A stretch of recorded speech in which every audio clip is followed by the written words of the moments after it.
Hello friends, আসসালামু আলাইকুম। আশা করি সবাই ভালো আছেন। তো সকালবেলা আরেকটা ভিডিও নিয়ে চলে আসলাম। আজকে সারাদিন কি কি করে দেখতেই থাকুন।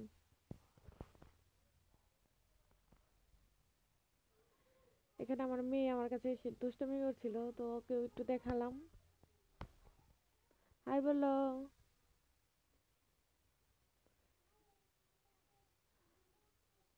ভিডিওটি ভালো লাগলে অবশ্যই লাইক কমেন্ট শেয়ার করে দিবেন, আর সাবস্ক্রাইব অবশ্যই করবেন।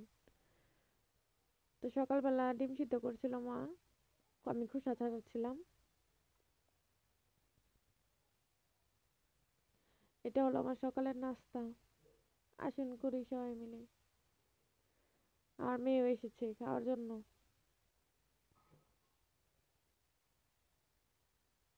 আগে খেয়ে নিই, তারপরে কথা বলি। এই জায়গায় ফুল আমার বোন রাখছিল, কিছু টাটকা ফুলও ছিল, প্লাস্টিকের ফুলও ছিল, এগুলো ওই আর্ট করছে বাসায়। আর মেয়ে কলা খাচ্ছে, আর কলাটা অনেক প্রিয়, আর কোনো কিছু সে খেতে চায় না।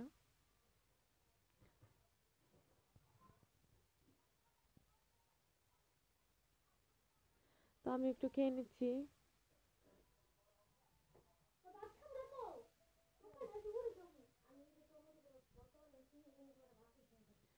ও, আমার খাওয়া শেষ। তো বাইরে চলে আসলাম, আমার মেয়ের সাথে সাথে আসলো। এগুলা কে কে কে চিনেন বলেন? ধনচা শুকিয়ে খড়ি বানানো হয়েছে, এগুলো দিয়ে জ্বালানি হিসেবে ব্যবহার করা হয়। আমার মা এনেছে চাংনা দেওয়ার জন্য,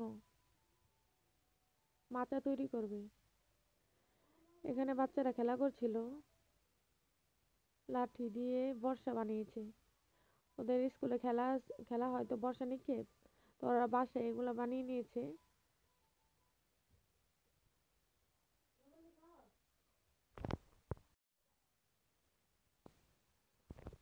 ওরা এগুলো বাঁশ কেটে বানিয়ে নিয়েছে, বাঁশের কঞ্চি দিয়ে। দেখুন কিভাবে কি করেছে। সামনেটা একটু চোক্কা করেছে যাতে গাঁথতে পারে মাটিতে। এই ফুলগুলো আমার বোন লাগিয়েছে, অনেক সুন্দর হয়েছে ফুলগুলো। শীতের দিনে এই ফুলগুলো ফুটলে অনেক সুন্দর লাগে। এগুলোকে ভোলা গাঁদা মনে বলে, গাঁদা ফুল ভোলা। এটাও এক ধরনের ফুল গাছ, কিন্তু আমি নাম জানি না।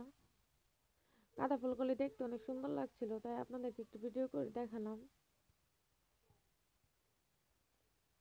মাঝখানে একটা চাটি গাঁদা ফুলও হয়েছে, নিচে দুব্বা ফুল গাছ আছে।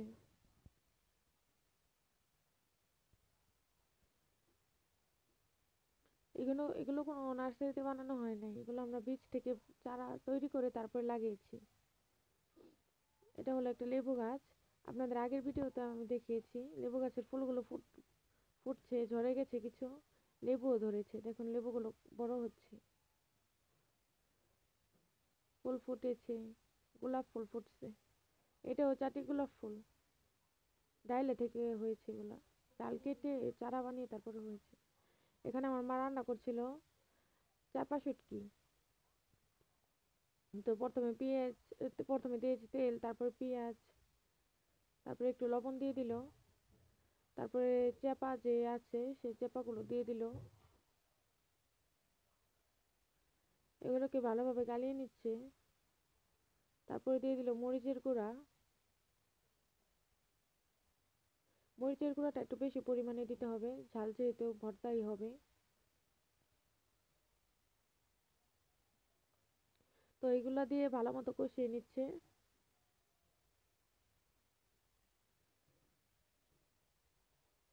এরপর একটু পানি দিয়েও শুকিয়ে নিয়েছে, আপনারা একটু পানি দিয়ে শুকিয়ে নেবেন। তারপর ভাজা ভাজা হয়ে আসলে নামিয়ে নেবেন। মজাদার চাপা শুটকি।